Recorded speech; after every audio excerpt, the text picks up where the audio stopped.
Hi. Well, now we're going to be looking at the book of Exodus. One of the things that I love about the book of Exodus is the way in which it does theology by telling a story, in the way it talks about God's relationship with Israel and with Egypt and with Pharaoh, and then the way that the story of Israel at Sinai talks about sin and judgment and forgiveness and chastisement and prayer, and the way the book as a whole talks about the presence of God. It goes about the business of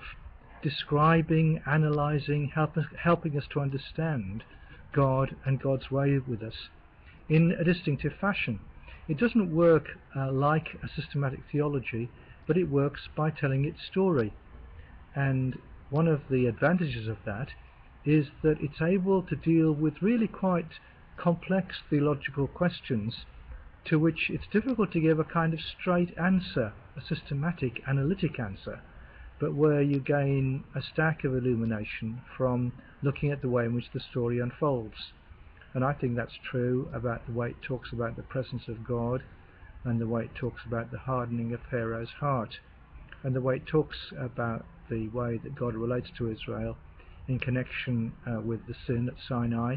and in connection with Moses' prayer. So we'll be looking at some of those things. We'll be thinking about the way in which the Exodus story has had a big influence beyond its own day, and that includes within the Old Testament itself, where there are lots of references back to the Exodus in prophets such as Amos and Hosea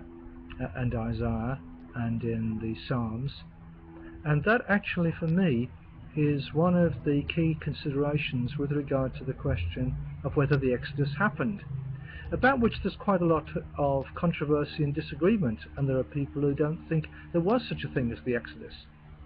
For me, the fact that the Old Testament talks so much about it makes it difficult to imagine that it couldn't have happened. I mean, to say that you were slaves in Egypt and you got rescued by God and then misbehaved your way through the wilderness to get to the Promised Land, is that the kind of story that you would invent? I think not. We'll be looking at the significance of the laws in Exodus, thinking about them in their own right, thinking about one or two puzzling aspects of those laws as they seem to us, particularly that God should talk in terms of the Israelites having what modern translations call slaves, but which I will suggest to you are better seen as bond servants.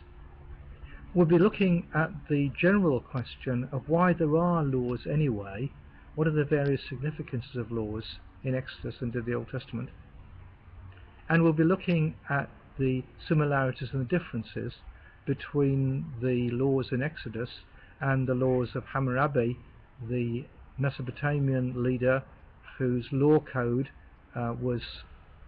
promulgated years before Moses' day, but which has quite a number of interesting comparisons and contrasts with the Exodus law.